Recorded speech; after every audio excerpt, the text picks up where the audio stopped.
Blessed is the child that can hold his own, beautifully constructed, not to be fucked with the conscience that's utterly destructive, thoughts corrupted by notions of being unproductive through the progression of imperfection of causing me to make a new profession of rap shit. But my profession wasn't supposed to be a lyricist, maybe a doctor or a dentist. It's by revelations how I got here, but I ain't there yet. Bear with me, still reading Genesis. So in the beginning it's looking brighter than the first day, when I heard God say, let there be sun, but let there be night first, the gift and the curse.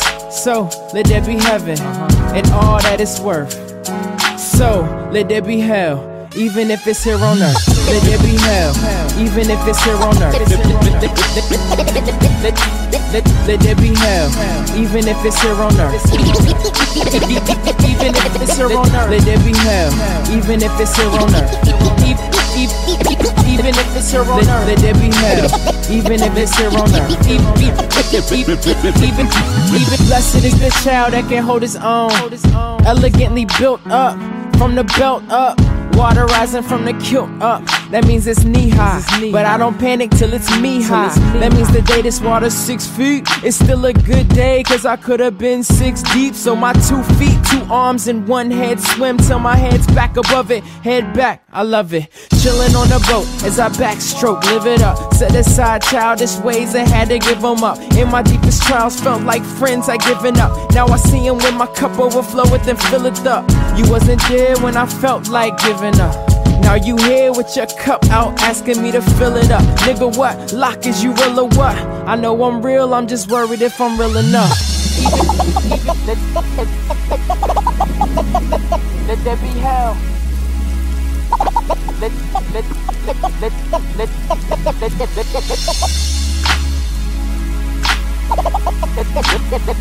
there be hell.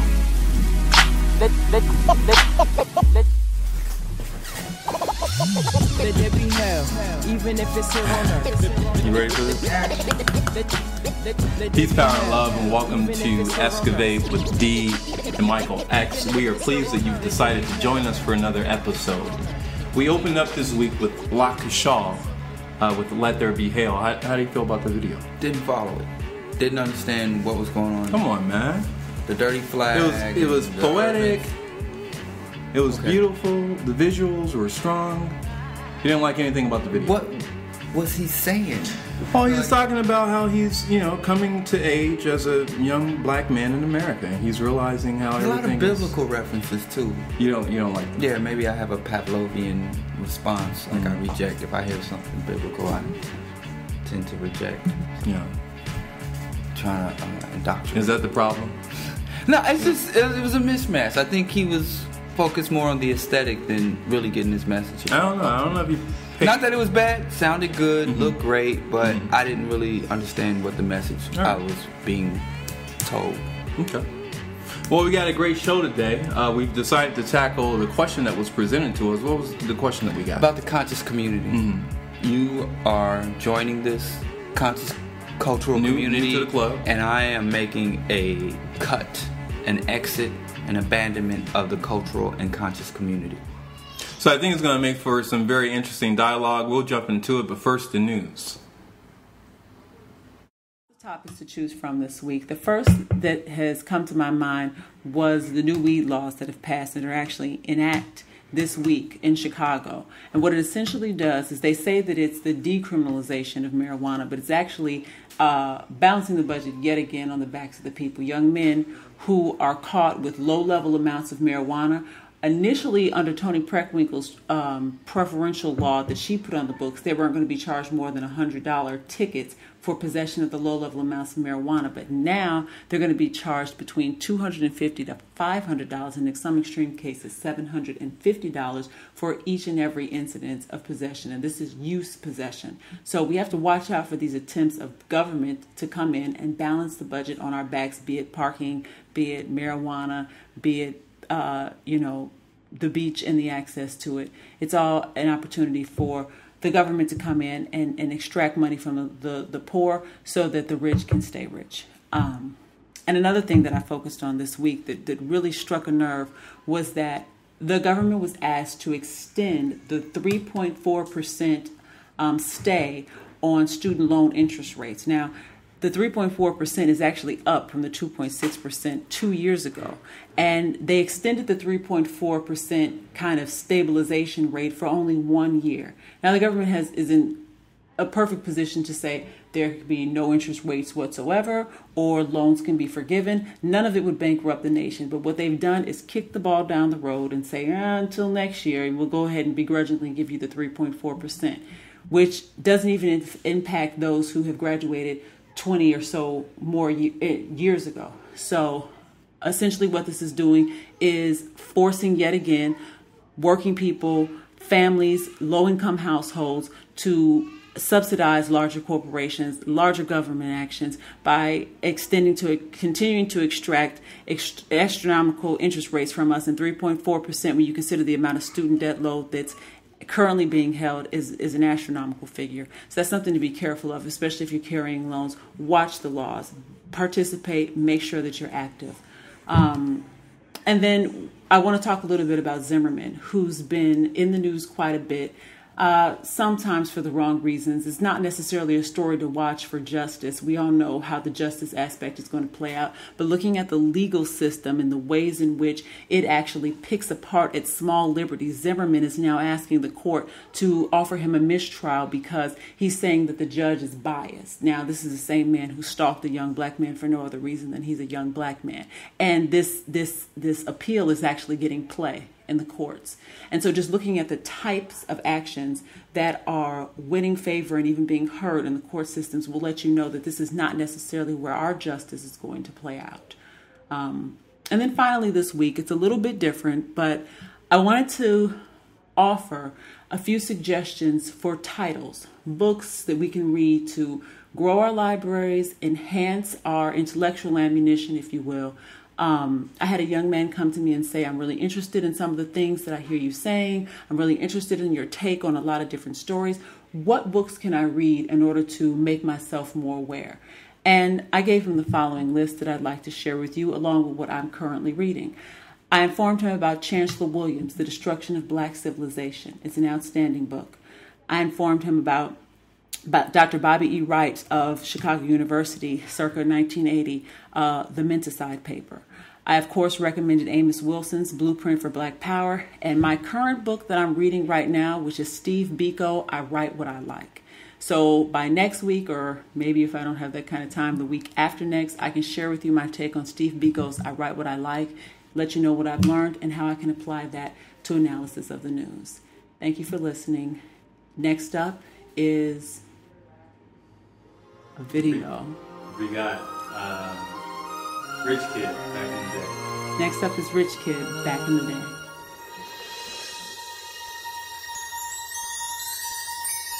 Life ain't the same as yesterday. We used to be together, it's a mess today. Surfing Nickelbacks and take my stress away. I reminisce to back in the day. Got the garbage bag stash of the grass like I was lawn mowing. Smoking till I'm higher than the almighty, all-knowing. The screens reminded me in Ridge in 99, you see. Started fights, swiping bikes right out the community. Hoes and pro-brainers for batteries and gold trains. Pole stains on their collar, they mama must be so ashamed. Bagging up herbs and standing on curves. Banging for turf, ciphers, slanging out words. Seeing where I'm going now, it ain't a dream deferred. Making moolah off of music must be what I prefer. Man, I came about the Breakfast Club, no Molly Ringwald. High school, only slamming slimmies if they thing ball. But I fucks with buzz cut. Pull out the nunchucks, bust the future in your eye, and that's just from one nut. Recession time, gotta get my quota straight. Rolling out of time to get the flow of cake where they don't know my place. Life ain't the same as yesterday. We used to be together, it's a mess today. Surfing Nickelbacks and take my stress away. I reminisce to back in the day. Back in the day. Keep the dream alive, said Martin. You know I tried. What's going on, ask Marvin. I'm asking why. Multiply the grind, my belly starving. I'm rapping lines, lining up shows so I can finally have a dinner time. Listen, nigga, I'm fed up with your little sob stories. Trying to pay for beats when you ain't paid child support for your seeds. Porsche on the lease, sorry, it's Celica. Finish paying your student loans in Seneca. Secondary school learning is where it stopped for me. This is where I discovered school was not for me. Top honor girls honorably giving some top to me. Dated a white girl, so there was guap for me. Had me up a black girl, sick Pope girl, got me a light skin. That's the baddest of both worlds. Moving to the north end, T-block, Finchways, Trey Ocho, staying local, observating, never vocal. I feel I reminisce too much about a time so pure. Before the hardship and struggle and pain I endured. One thing I know for sure, I will be top paid before the docs find a cure for AIDS and put it in the stores. Life ain't the same as yesterday. We used to be together, it's a mess today. Surfing Xcavate and take my stress away. I reminisce to back in the day, back in the day. Life ain't the same as yesterday. We used to be together, it's a mess today. Surfing Xcavate and take my stress away. I reminisce to back in the day, back in the day.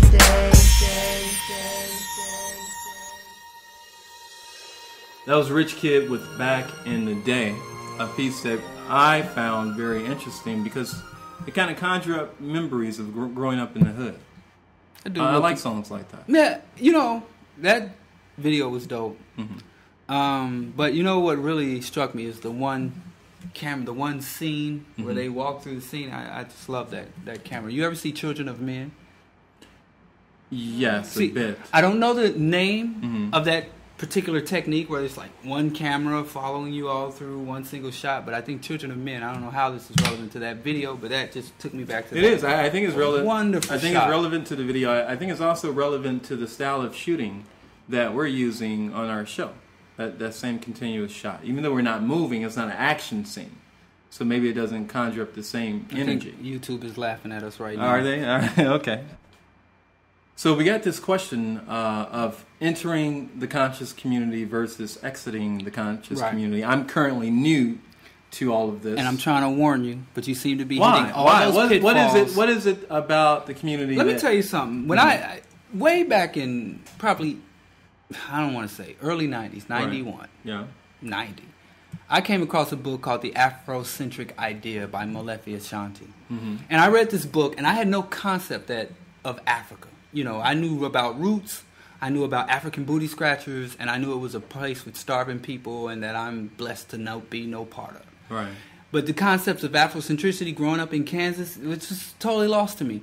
And this awakened a whole new way of being, a way of seeing myself and understanding myself. And then at the same time, you started getting artists like Poor Righteous Teachers, KRS-One, Public Enemy, King Son, Lakeem Shabash. The whole conscious golden era of conscious hip-hop was emerging at the same time. So I had the convergence of what Dale Jones called the Black Books movement and the conscious hip-hop. And so I started really internalizing a lot of these concepts and ideas. And I started a little crew, and we got together reading Malcolm X, Elijah Muhammad, and all these conscious writers, Dale Jones, Amos Wilson. And we started wearing cowrie shells, but everybody in Kansas would look and say they looked like cloves of garlic, so they started calling us the Garlic Brothers. Right. And we had this short shout out to Norman Benjamin, but he was one of the Garlic Brothers. And so immediately after I graduated high school, I moved to New York City, and I'm like, this is the home of conscious hip hop. A lot of the scholars, Dr. Ben and Dr. Clark, are all here. And the first thing I did was go encapsulate myself in anything that had anything to do with African cultures, revolutionary rhetoric, and pro-blackness, and it was one of the biggest waste of times in my entire life. So that's why I would say... Why? What was it about that experience that was such a waste? Let me break it down for you. Back in the day, we had two concepts, Malcolm X. He said you had the field nigga and the house nigga. Right. The field nigga was the broke down, poverty-stricken, poorly educated, poorly housed, poorly fed. That did all the grunt work if they had work at all. And then the house nigga was the Uncle Tom Negro, articulate, well-fed, well-housed, well-clothed, that strived to make something of him or herself in this racist society. Right. And that was pretty much the divergence.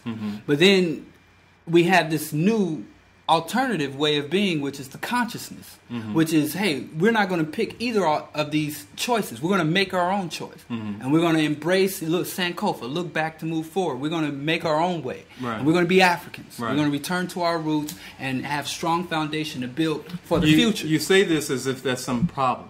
There is a problem. If I want to be a gangster, if I want to be a house nigga, I know when I walk out the door, I know the protocol. I know how to dress. I know the music. I know how I'm going to support myself. Right. If I want to be an Uncle Tom, if I want to be a Negro, I want to be an integrationist. I know, hey, how to talk the talk, how to walk the walk. If I want to be a revolutionary, where do I go? What do I do? There's no standards within the cultural community. You'll find people within the cultural community that move through all these different realms of being. There's no code. I had once in a martial arts teacher say, if you have no code, you have no culture. And there's no fixed code for the conscious community. We're playing with this, which is a bigger problem than playing with being in a It seems frat. as if you're describing a people in need of leadership. No. When you talk about there not being a code or a set structure, Right. it seems that the conscious community is lacking from...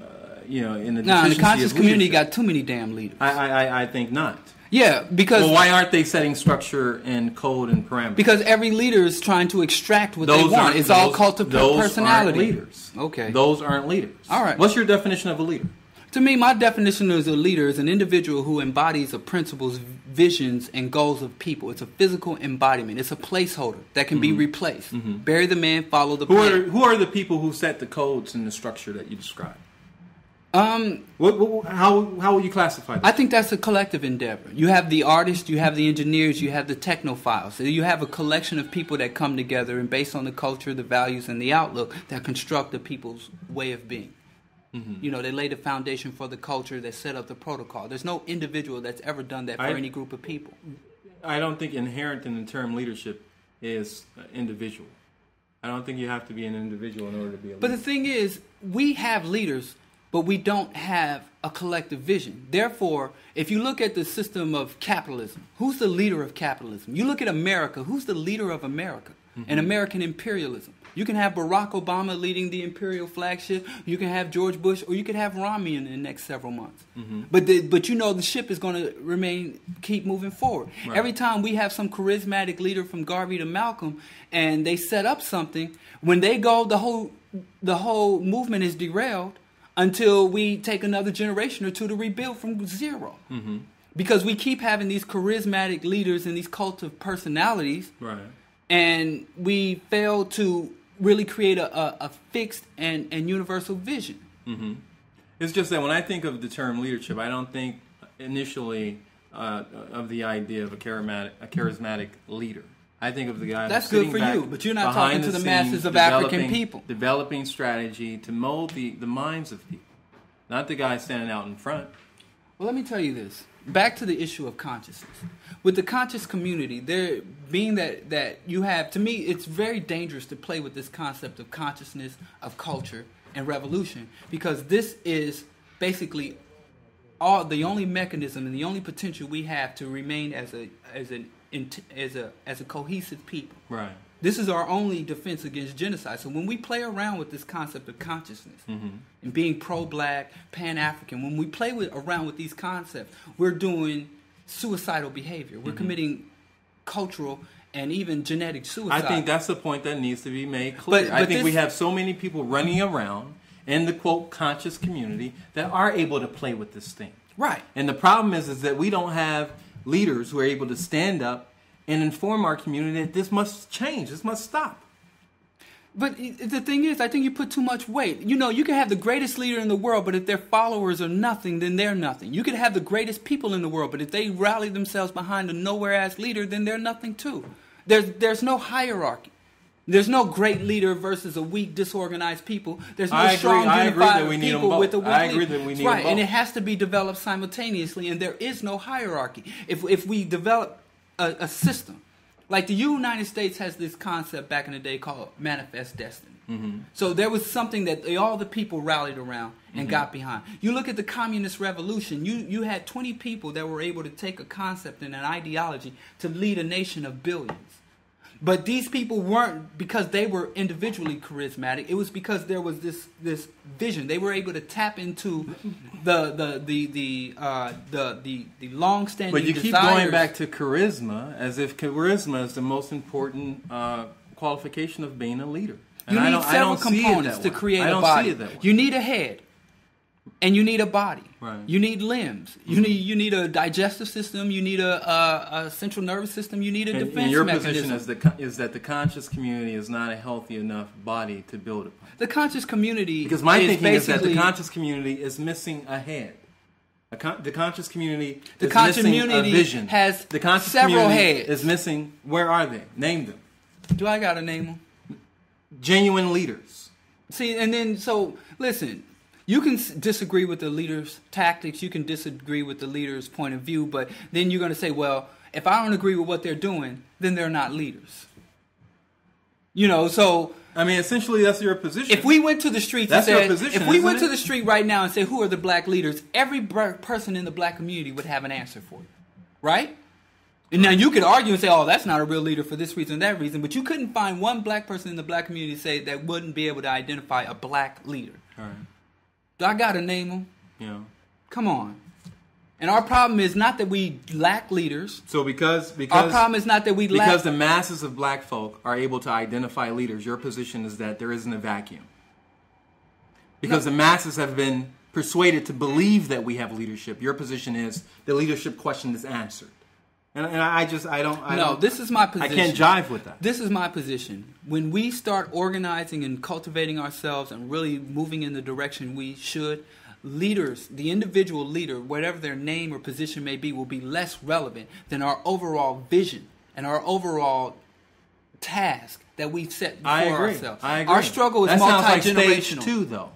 Stage 1, you're going to need some people to step out from amongst the masses. Like Garvey? Yeah, exactly. Garvey stepped out and fell right off a plank. Because he didn't have enough people stepping out with him. Will you not agree? I disagree. I think that we as a people, you know, and was he able don't get me wrong. Was he able to build a proper infrastructure to stand upon? Yes, he absolutely. The infrastructure was there. Yes, I thought it was corroded. No, it was a magnificent plan. It was well executed and initiated. It covered several bases. It was an economic. It was a cultural, but it was infiltrated. It was psychological, and it was even spiritual on some levels. Right? Of course, it's infiltrated. Was it? Do you think that the U.S. government didn't try to subvert the Chinese Revolution? You think the United States tried to assassinate Fidel Castro how many times? Hundreds of times. Right. You know, they were successful with Garvey. Right, they were successful with Garvey. And why is that the case? Because too much rested on the shoulders of Garvey. That's my point. He didn't have the proper infrastructure to stand upon. You're agreeing with my point. Again, but I think we're kind of off the issue of consciousness and the conscious community. We are. And to me, the biggest problem is the African culture and Black Revolution is too aesthetic. It's superficial and aesthetic. There's no depth and there's no integrity to it. So people can don a certain type of clothes, use certain terminology, hotep or whatever, and all of a sudden you get automatic legitimacy.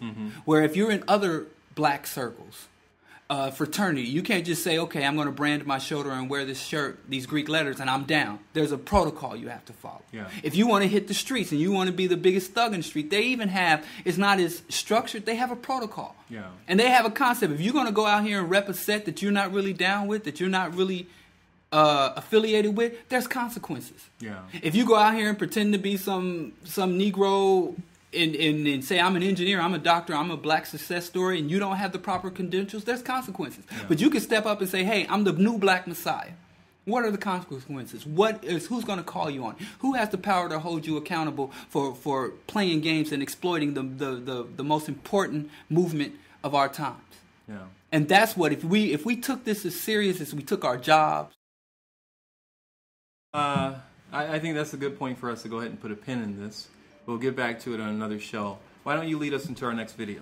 The next video is Dig It by Coup off the album Kill My Landlord. This is, I would say Boots is one of my favorite MCs of all time. And this brother, again, is a real revolutionary. He's in the streets with Occupy Oakland. And he's been advancing this struggle from day one. Like he said, I'm a communist. I'll tell your mama the truth. All right, that's the Coup coming up with Dig It. Dig It. Down now, brown cow, down with the Mau clown downtown, trying to put us in a dog pound like 8-Rap Brown. Presto, read the Communist Manifesto, gorillas in the midst of Guevara and Emanesto. So what a brother with an afro now. Yo, go afloat for the Mac, and we the hoes so grow, cause the